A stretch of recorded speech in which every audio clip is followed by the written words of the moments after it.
Happy OCD Awareness Week! Now we know there are a lot of misconceptions and false stereotypes out there about OCD, and we're working with the International OCD Foundation to help bust them. This year our campaign is called Real OCD.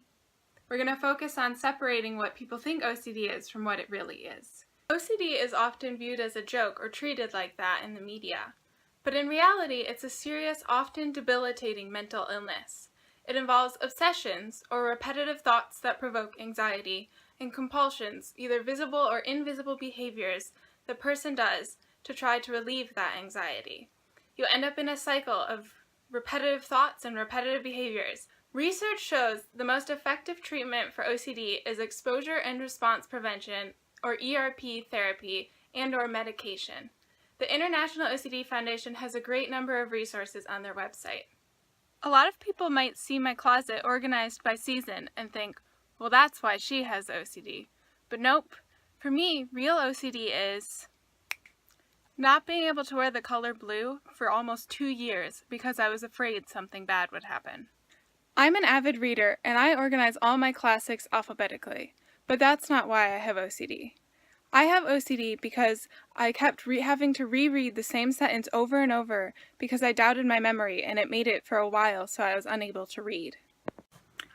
I like to be the one in control of music when in a car so we can only listen to show tunes and Broadway hits. But that's not why I have OCD. For me, real OCD is that every time I drive, I get violent images in my head that I'm going to kill someone and have to live with that for the rest of my life. So driving is terrifying.